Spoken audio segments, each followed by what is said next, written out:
Okay, I'm going to make a video about the IPP model, and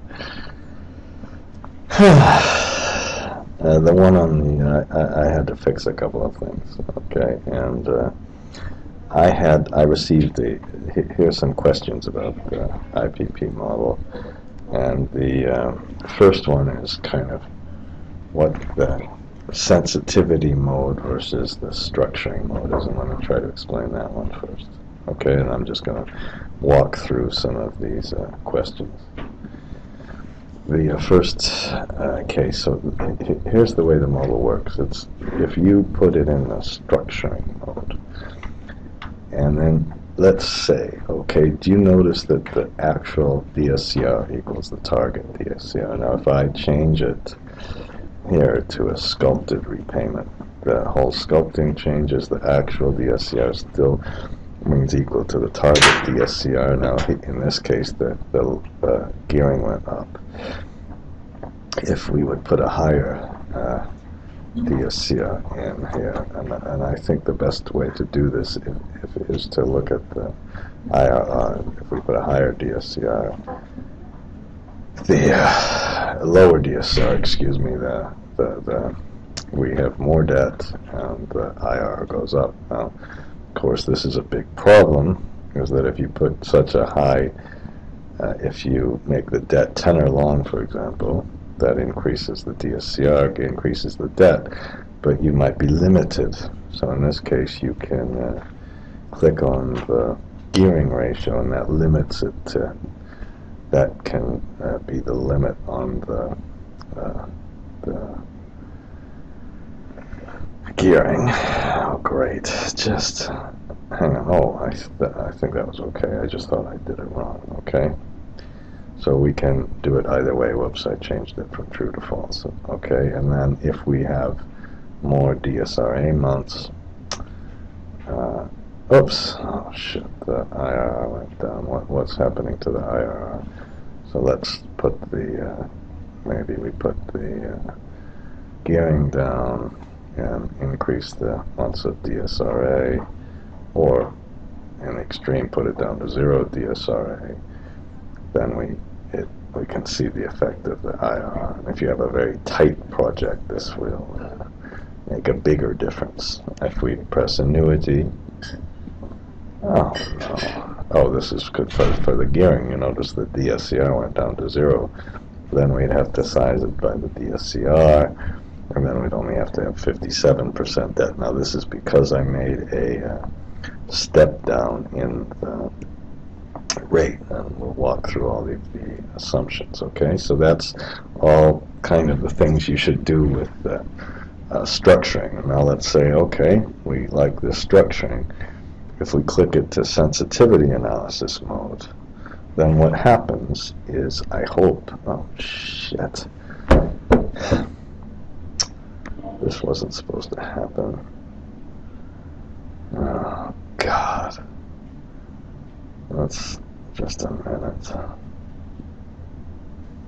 If we put it on sensitivity analysis mode now, we still have this problem. I'm going to stop and fix the damn model. Shit. This pisses me off even more, actually, but I just redid it, and it's okay now. I'm going to have to look at the model, why I had that little bit of debt at the end. Shit. Now, and once we do that, then now you notice our target DSCR equals our starting DSCR, and then now we can switch it and go to the low case and see, uh-oh, what happened in the low case? Can we still just barely make it? It looks like we can just barely make it in the low case. That's our sensitivity. So what happens if you click it on the sensitivity analysis mode, it leaves the same debt structure, but you just lower the revenues. This red line is all the same. Okay, and now you can also, if you want to really be a little fancier, you can go down to this custom case, and I hope I'm still fixing things. Am I? If you put the low case inflation and the high case inflation, you can see what happens to things you can change the heat rate. If we change the heat rate, if we increase the heat rate, the IRR should go way down. This is the actual heat rate. I'm going to actually change it, not the target. The contract heat rate is fixed by the PPA agreement, and this is the actual availability. So if you put the availability down, then we should have some sensitivity, and then if we have the low case inflation, we should have a lower IRR. I didn't put little things on these, but we can. This would be the actual fixed O&M, and this would be the actual variable O&M. If we wanted to change that, and I'll just do that right now. So what you do is in this. Let's see here. We have a custom case, and in the custom case, we can put all of our little drop-down boxes and all that stuff in. Now, where did I put the? Where did we put them all? This is the fixed one. This is we would connect it, I think, to this spinner. So we'd put a developer in and go to the insert and put a little thing here. I'll do it since I told you I would. So shit. They go to this one and put the. I suppose we want to put it around the spinner data. And if I change this to the actual to 60, so we have a higher O&M. So maybe I'll put a format control and maybe go this. Let's make the bottom 30 and the top, I don't know, 100. And then connect it to that thing we just looked at. Okay. And that's kind of how this custom case is working. Now, the way that custom case also works is once you made a custom case, so here, let's put this one here, maybe make it just a little bit smaller. Okay. These spinner buttons only work in the custom case. That's how they work. So if we push the actual up, I hope the IR is going down. Now if we click back to the base case,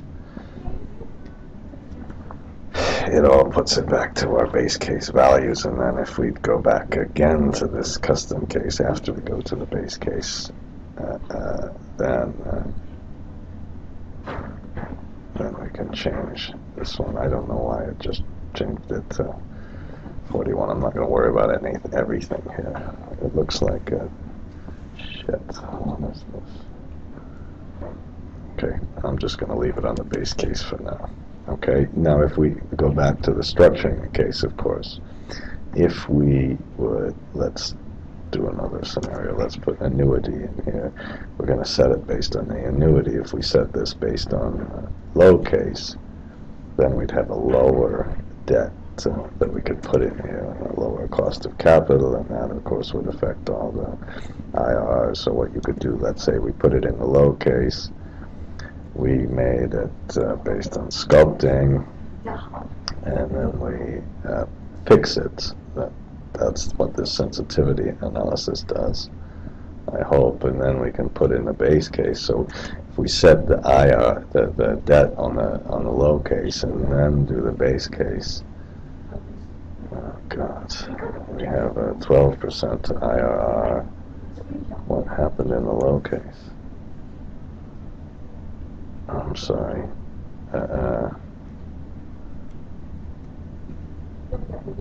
Why is the well, let's put it on the structuring mode again. The leverage just changed because of our construction cost overrun, so that's okay. So enough of the structuring versus sensitivity analysis. scenario analysis pulled down. Now this inflation, we got to be really careful with this inflation thing.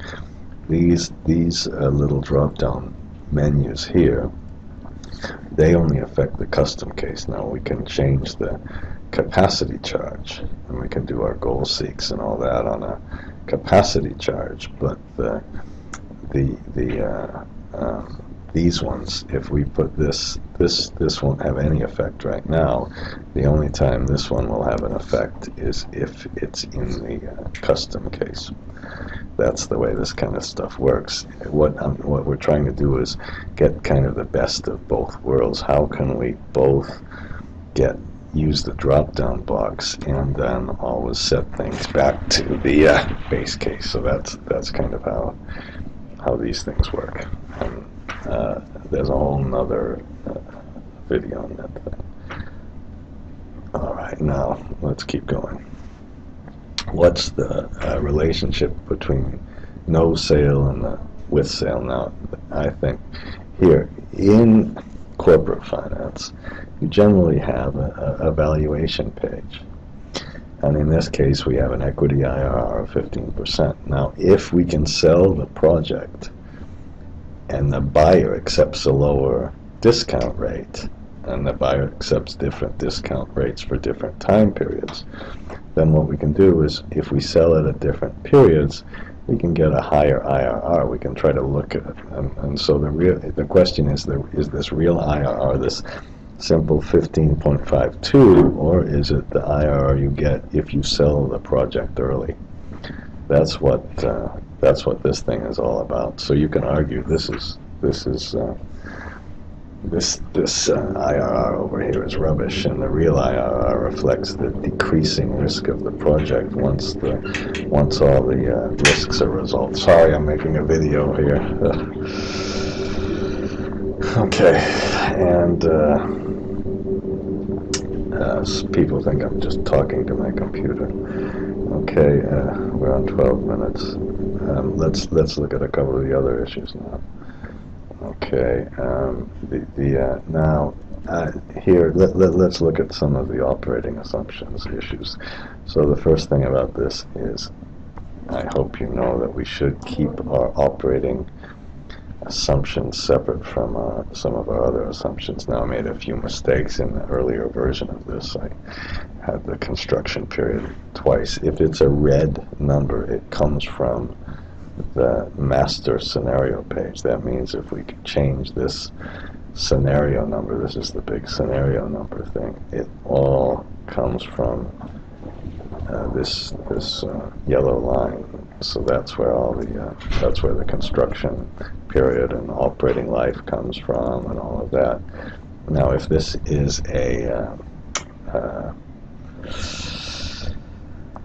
one question is, does the capacity factor even matter? I think I have the expected and actual capacity, and I just used the actual capacity. It is entirely possible that their expected capacity is different than actual capacity, and that would be a risk of the project.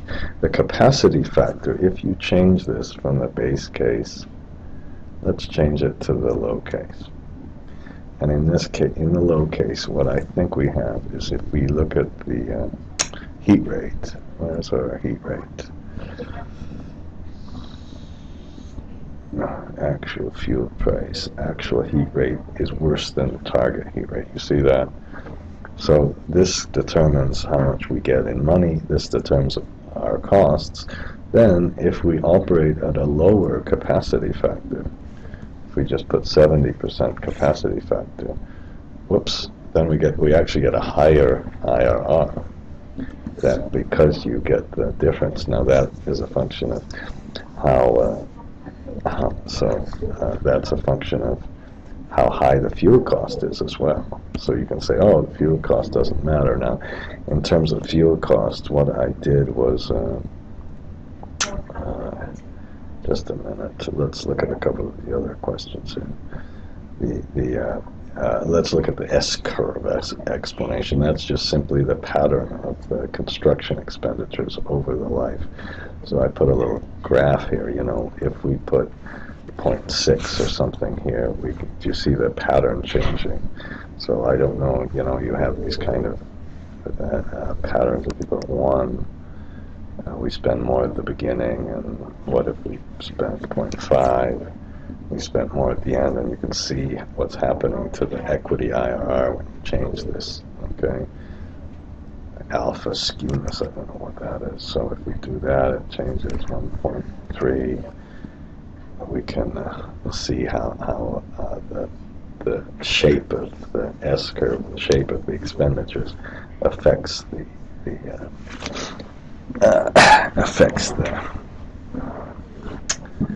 IRR. Okay, and now we'll. Okay, that's the plant capacity factor. It's really plant capacity was not used. Capacity factor, S-curve explanation, tier 1 and tier 2. Let me just explain what happens here a little bit in where's this? I put the tier 1 now in Malaysia and in a lot of places in Africa and in Pakistan. When you have the capacity charge, you lower the capacity charge. Let's put 0.6. Let's lower it a lot.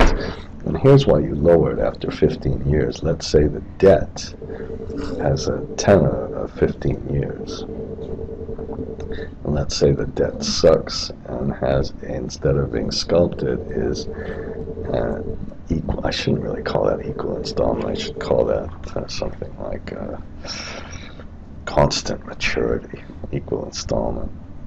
I've maybe got the name wrong. I should fix that. But you see, what you do is you gear essentially you gear the capacity charge around the debt. So you're trying to make the equity IRR up, okay? And then what happens is if we can increase the capacity charge to get a higher IRR, okay? But then you can you can get a decent in DSCR because you've got all this space here.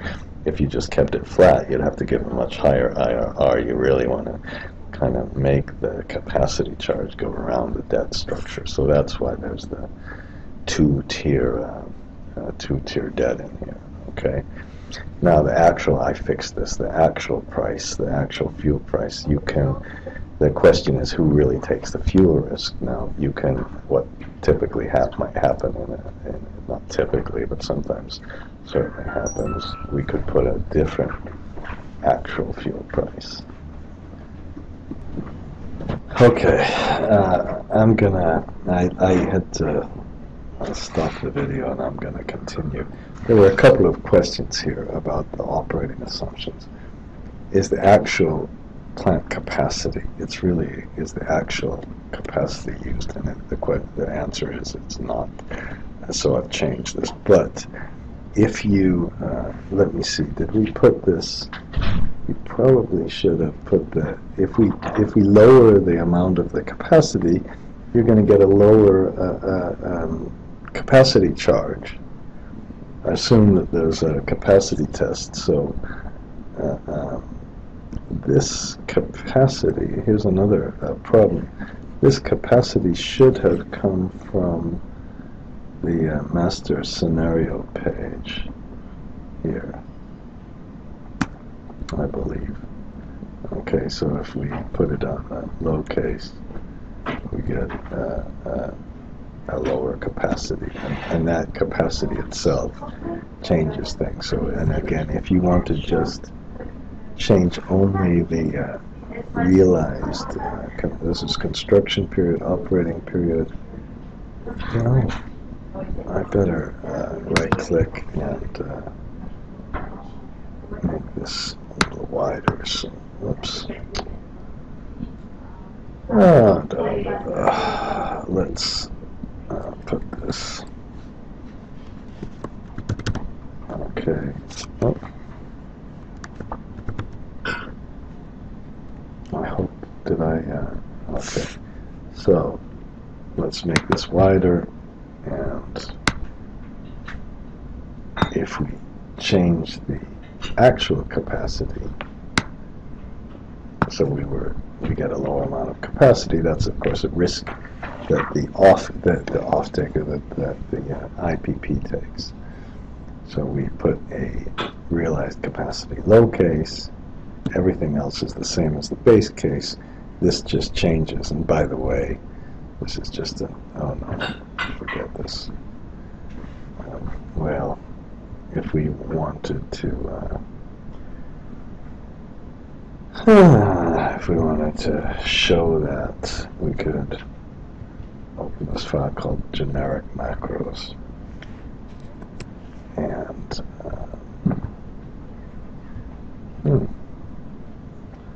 we need to run that. Okay, this book and generic macros. Implement, run this. I hope I didn't just mess everything up. But where's our okay? What happened to my IPP model? Okay,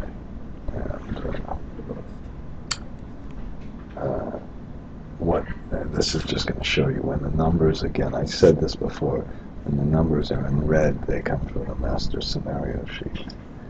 And now we can color sheets from the cell color, okay. Now, kind of left it in the wrong place, but this one comes from the red sheet, okay. The next question, and I want to make sure that this is fully understood, okay. When you have target and actual, the actual is the thing that's the sensitivity case. So if we put a low actual heat rate low case, the heat rate is higher, which means the plant is less efficient. And if we compare that to the base case, we get a lower IRR. Okay, that's the sensitivity cases, and it's always it's not where is the actual heat rate in the low case. We have the actual number. This is the number that's in the PPA, in the energy charge in the PPA. This is the actual number, so this is the number you really want to do a sensitivity analysis on. Now there was another question, and another question was, okay, the actual S-curve explanation, I think I already did that, didn't I? Yes, I'm pretty sure. Tier 1 and Tier 2 charges, okay? I hope I did that. I'm pretty sure I did that.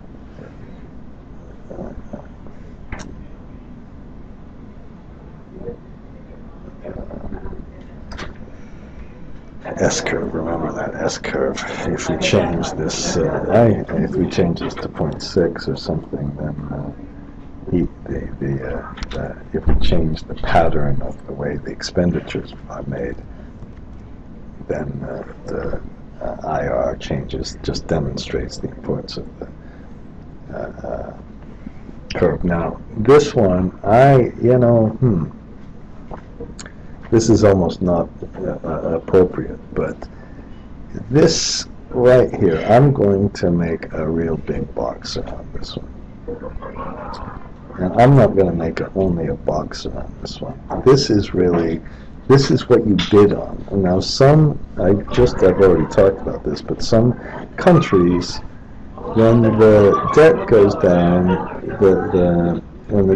down, they want to structure, they almost want to structure the capacity charge against the debt. So look at what happens to the cash flows. It falls down. There's an argument about this.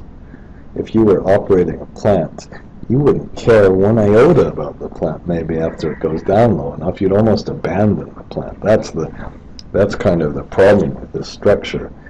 But the reason for this structure is the banks don't sculpt.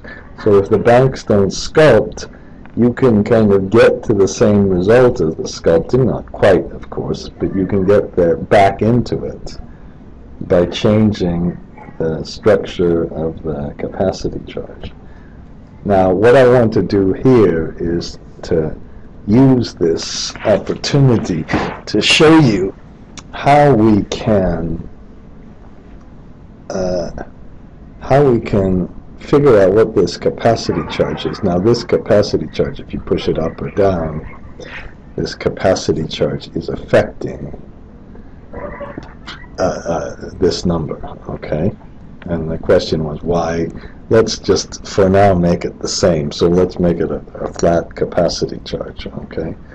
And I'm going to select this and press Shift Shift Control F3, and what that does is it just names this range. So this is a named range as the capacity charge. Now, what we could do is we could make a goal seek, and we can say, okay, let's put and maybe we'll put it over here. Okay, we'll put a how about we'll put a target IRR. Let's say we want an IRR of 15%. Now, and Shift Control P will make it larger. Now that's a input actually, and we could even put a little a spinner box around it and everything else. But what I want now is I'm going to go over here and just cheat and put difference. So the difference between the equity IRR and the target IRR, we want to make that difference be equal to 0 by changing we do a what-if analysis. We want to make a goal seek, set that difference to 0, and change in the operating assumptions the capacity charge. Okay, and the good news is, well, it should have been exactly 0. We can, if you really care about this, what we can do is go to the options, and you won't have to do this, but you'll, if we put a little extra 0 here, extra 0 here, this should always be off, by the way. Now we can redo this goal seek. So go to Data, What If Analysis, Goal Seek, and then let's set this difference to 0 by changing, again, we have to go back to the operating assumptions and change the capacity charge. Okay, now it goes to exactly 0. All right, and here's what I want to do. I want to change it. Let's leave it in the structuring mode, and put it back to the base case. And let's make a kind of two pretty dramatic cases. Let's first, and this is sad. For me, this is a very sad story. The problem is, in Africa, you might need a 20% return. Now this is, or Nigeria or something. I shouldn't say Africa. There are a lot of different countries in Africa. We get a high IRR. And then the bankers, maybe they only allow a debt tenor of 12. Sometimes you can get better. And maybe they have an equal installment. So let's put, 12. Okay, and let's say for some reason they put a development DSRA months of 12 months. And let's say they don't use pro rata, but they use equity funding first. Okay, and we're going to put a DSCR of 1.5, which is ridiculously high DSCR when you consider, but it's real, when you consider all of the extra space here. So this is kind of our scenario. We have a lot of space here for the cash flow to go down. We have a lot of space here. That's what we start with. And now let's run the goal seek. This time when I'm going to run the goal seek, I'm going to kind of cheat. I'm going to make a little macro called goal seek. Okay, and I'm just going to run the macro. So I'm going to do a what-if analysis. Go to the goal seek, set the difference to 0 by changing the in the operating assumptions, changing this capacity charge. Okay, and then we'll put OK, and then we have to stop recording the macro. Okay, now this, do I have something named difference? I wouldn't be surprised if there's something named difference here. So I'm going to put difference ROE, something like that. Shift Control F3, and then I'm going to adjust this macro. Okay, and don't worry about this, of course. This is just me doing some little extra things, but we're going to have a macro here, and we have the goal seek, and what we need to do is set the difference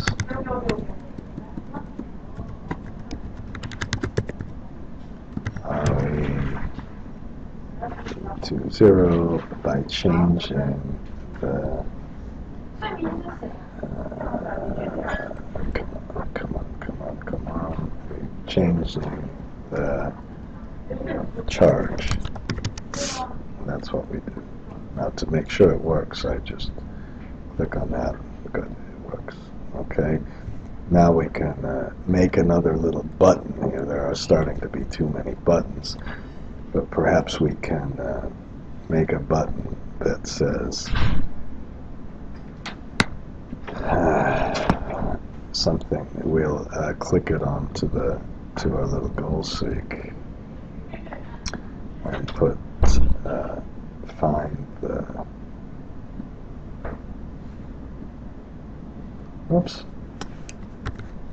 find cap charge. Did I? Okay. Whoops, didn't spell it very well. And then now find cap charge. Okay, and this one, that's just going to run the goal seek. Oh, good enough. Okay, so that's in an Africa case, Nigeria, horrible. These stealing, it's robbery when they kind of ask for these kind of IRs. Our capacity charge is 29. Now let's go and make another extreme case. Let's say we're in Germany and we need a 7% IR. That might be high. And let's say we have a debt tenor of almost the life of the project. We have an operating period of 25. And let's say we get a really good deal and we have no DSRA. And let's say we have some sculpting. Okay, and then what we can do is run the goal seek here. Is that okay? Should I have done anything else? Oh no, the DSCR should be down to here. Now I've got to be very careful. This might. Oh no, I don't think it will. We'll make a 1.2 times DSCR. So remember our last capacity charge here. Our last capacity charge was 49. We run this one, and it's going to do the goal seek. And now it's not okay, and I'm going to stop this shit video. I've got to fix this. When I put the final model on it, I just had to rerun it. It works. You have to begin with a reasonable Capacity charge, this goal seek sometimes is a mess. Okay, and this time, remember it was 40 before, now it went down to 19. We got a, we should check, we got a senior debt of 88%, and everything was kind of regular. So you can see just how dramatic some of the debt terms affect these things. Now I can put at 20%, press Shift Control C. That 20% is a input. If we now if we want 20%, of course we have to put a lot higher thing in here. Oops. But you can see right now it's still, even if you want, it's still 22 compared to 45. So I don't know what this little thing here was, but I'll leave it.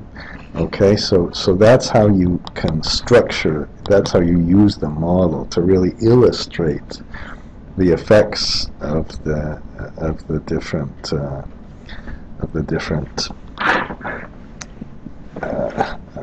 debt terms. Now there were some more questions here. Let's go through some of the other questions here.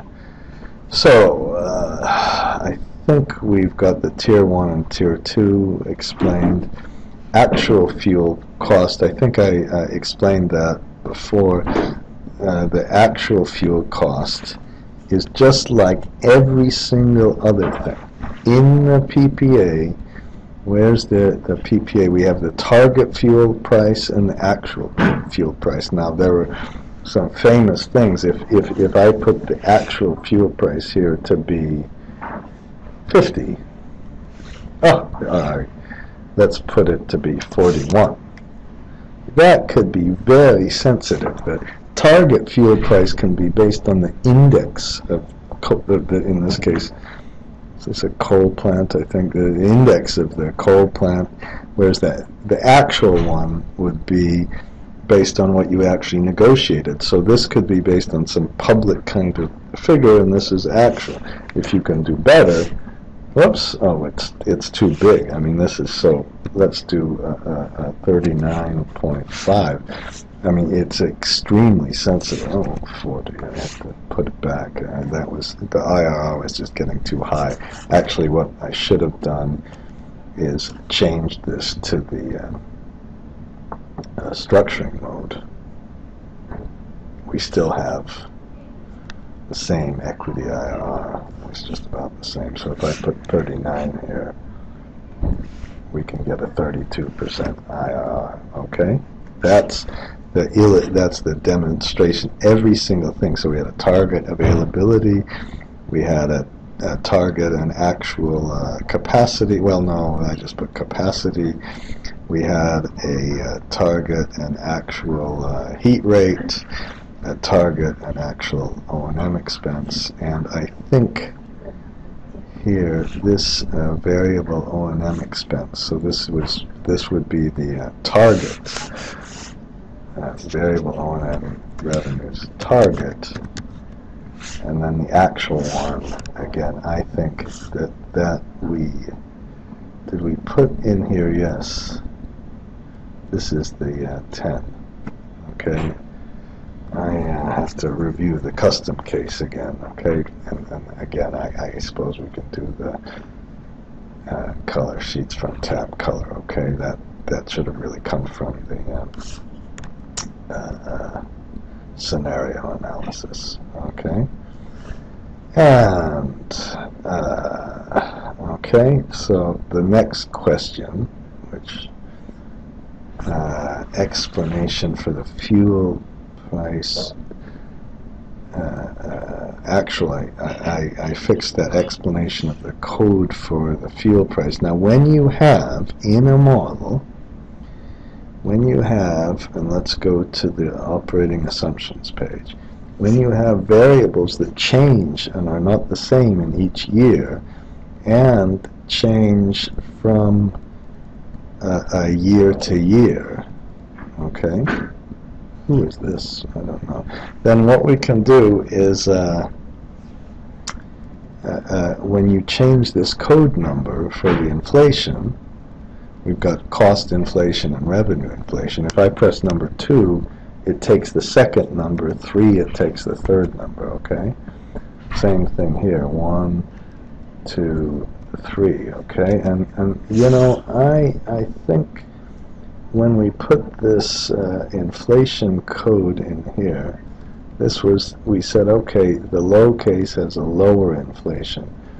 So this code number for the inflation rate, this should have been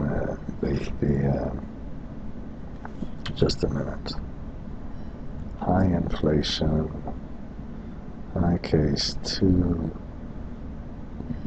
low inflation. So actually, there was a little bit of a mistake here. This should have been 2, 1, 3, and this number for the inflation should come from our master scenario. That's kind of how the code numbers work. I'm going to color it from the tabs sheets once again. Okay, so you can put your code numbers in. Now, I don't think we didn't do this to be technical. We should really put revenue inflation.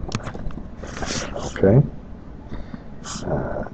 and that's how that all works. Okay, it all works with a code number.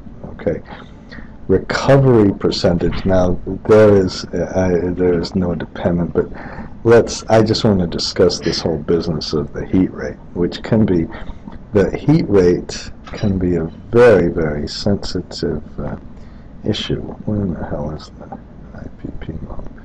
Okay, this is, first of all, we get degradation in the heat rate. Now, if you want to just, the idea of this is to show you, you know, you can pick all sorts of different variables, okay? None of them are very interesting, really, so I used the heat rate before degradation is just flat. The heat rate after degradation goes up.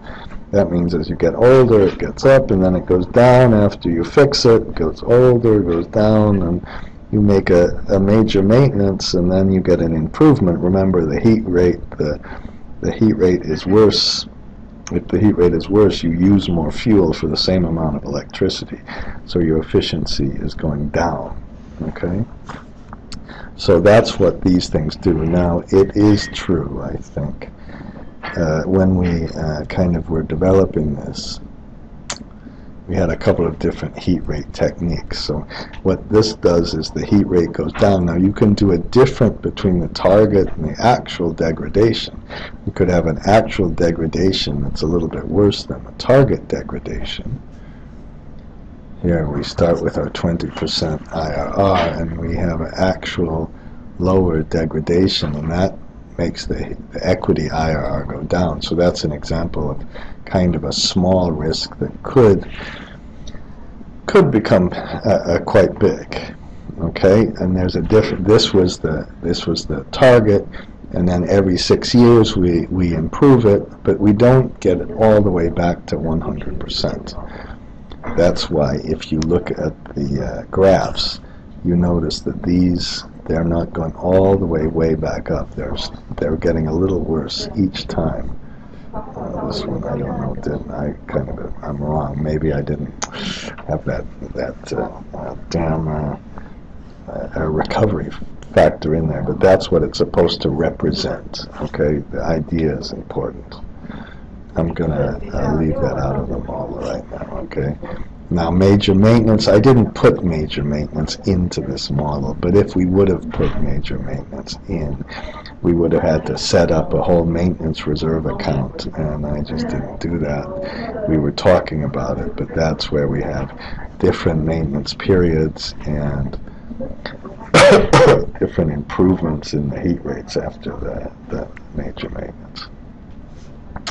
Finally, so that's just not in the model, actually.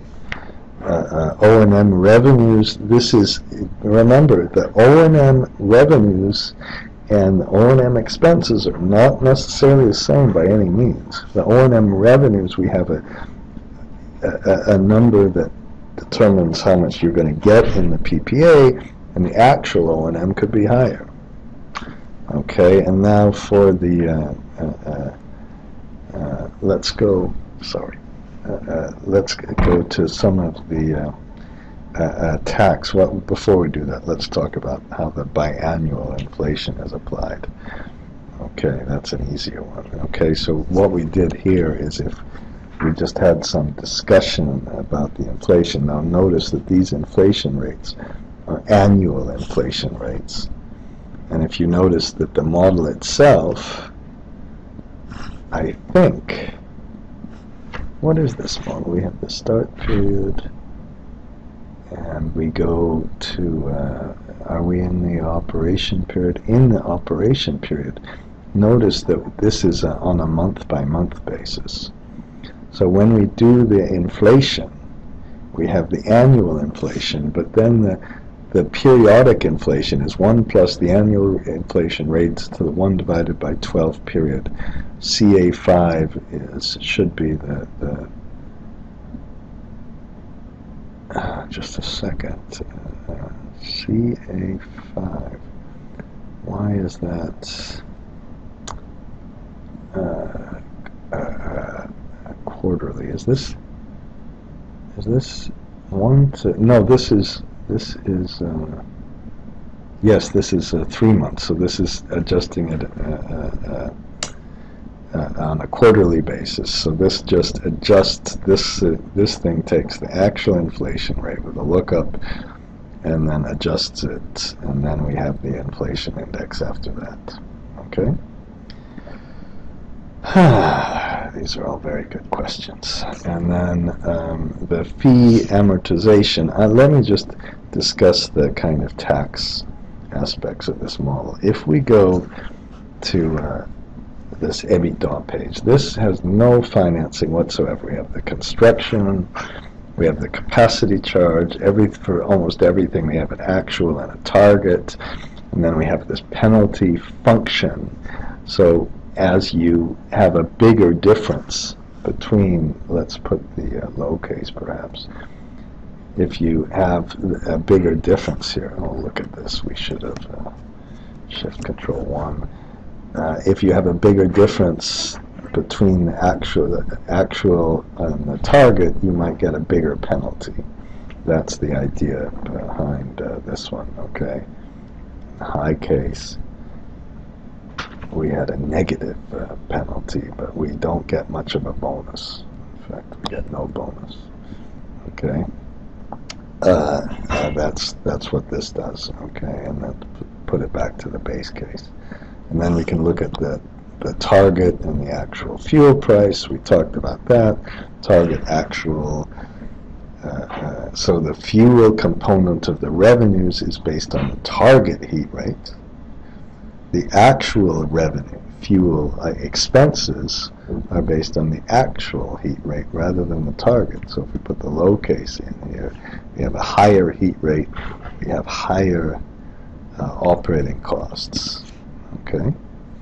And the same kind of thing for the fixed O&M expenses and the variable, and then we get all of this. I didn't put working capital in here. And then on our depreciation, in order to separate the model between having the operations and the taxes split out, we have to do something a little carefully. We need to put all our plant cost in without any IDC. And then when we go to the project financing thing, we have a whole lot of lines here, too many lines. I hate all this stupid model shit. Then we need a separate depreciation on the interest during construction and the fees during construction. And I think here's the reason the question came up is that I think I used the same depreciation on the fees as I did on the interest. We could put a different amortization rate on the fees. So just so you know, we don't have the fees and the interest during construction until we're in the project finance section.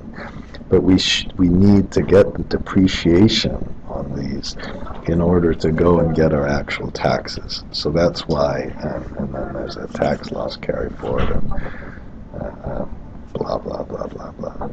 Okay? That's this business of the fee amortization, okay?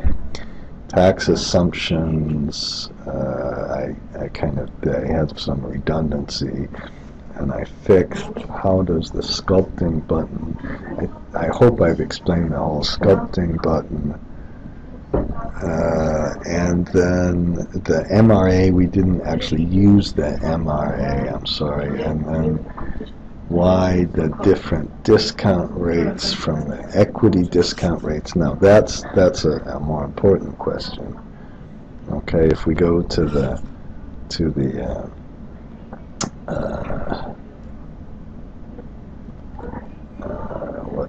valuation page, the project IRR, the discount rate for the equity and the project are different. We could value this based on a project IRR and an equity IRR. So I don't know if I even computed the equity IRR, but again, these equity IRR discount rates go down, and then if you sell it at different times, you get it differently.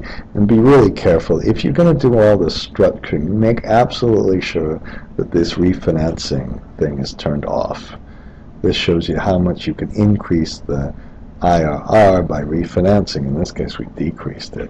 But the times at which the refinancing would make a difference would be that Africa case, when you have a whole lot of extra space in the project. If we again go to this key graph, if there's very little space, there's very little benefit from refinancing. If we move it to equal installment and we move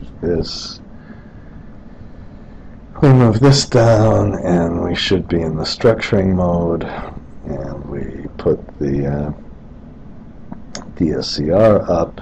Then when we change this and put some refinancing in, then we should be able to get some kind of kick in the IR. That's not a big enough kick, but maybe I had to increase the capacity charge and so forth. Okay. Let's go to the next question. Okay, and the fixed this button that in this sheet. Let's just make sure you kind of understand what this button does. This button here, this fix button, what that does, it just takes all the debt. Now the way this works is you have a little schedule here, and the schedule says, okay, here's our sources and uses over the entire construction period. This function, this was the real innovation in the whole model.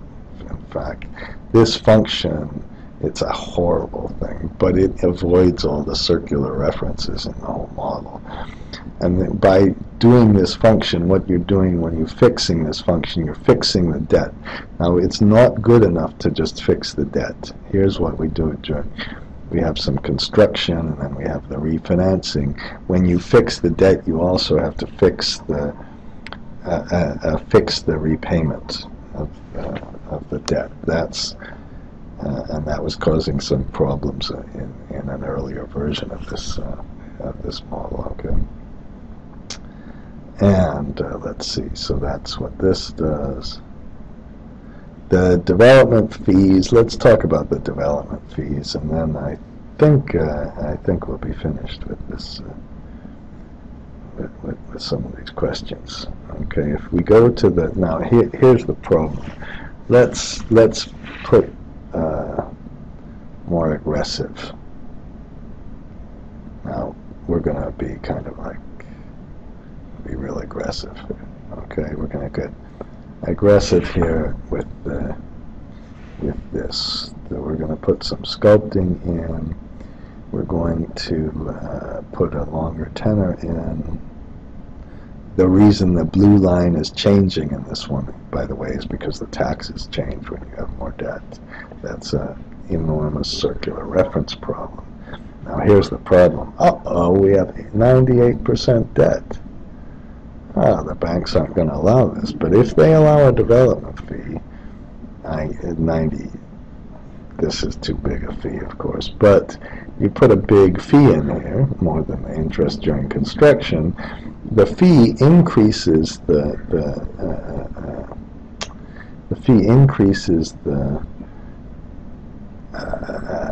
cost of the project, but it doesn't increase what you actually take out of your pocket.